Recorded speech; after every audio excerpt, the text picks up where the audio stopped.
Good morning. My name is Manuel Hernandez, and today's date is December 20th, 2017.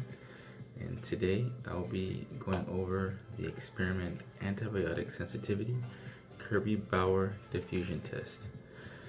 In this experiment, we had to utilize the agar broth and put it into a large petri dish that was already divided into three sections. We have penicillin, the novobiocin, and the gentamicin. And so once we evenly spread out the agar broth, we used our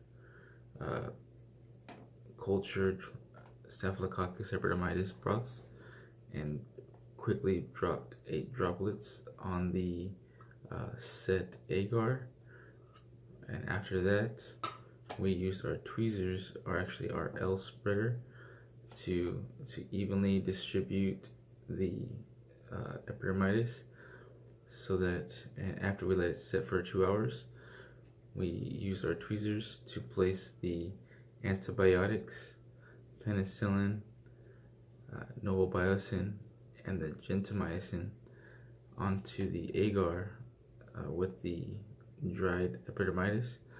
And after 24 hours, 24 to 48 hours, we were observing to see the inhibition zone for the 3 antibiotics.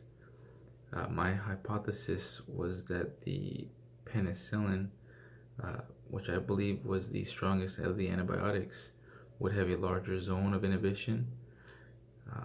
And after 72 hours of inhibition, which is very hard to see on this because my agar did not set evenly, and I thought that would hinder the results of the experiment. So I reheated the agar, and it did not entirely liquefy.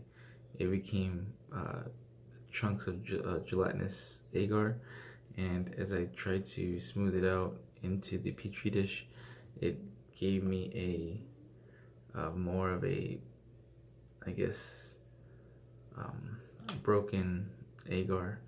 So it's fairly hard to see these zones of inhibition, but you'll have a cloudy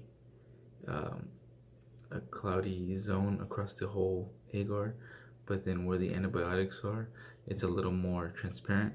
So that's the zone of inhibition measurements I took, and based off my hypothesis, I was wrong that penicillin was not the largest zone of inhibition.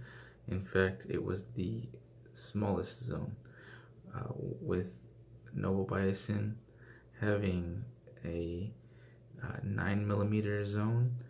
The gentamicin had a 6 millimeter zone, and the penicillin having a 3 millimeter zone.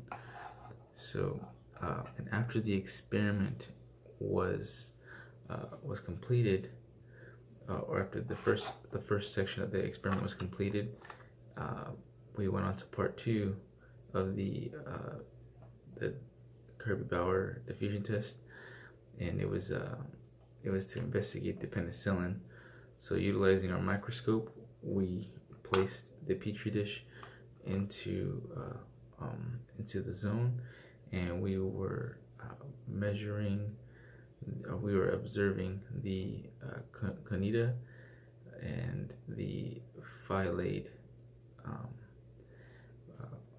on the petri dish itself, which I did have a lot of trouble trying to find on the microscope, and I do believe it's because of the agar being so distorted. So all in all, the lab was fairly successful. I did have a few mishaps, and I think that may have hindered the results of this test, or this experiment. But all in all, it was a good lab. Thank you.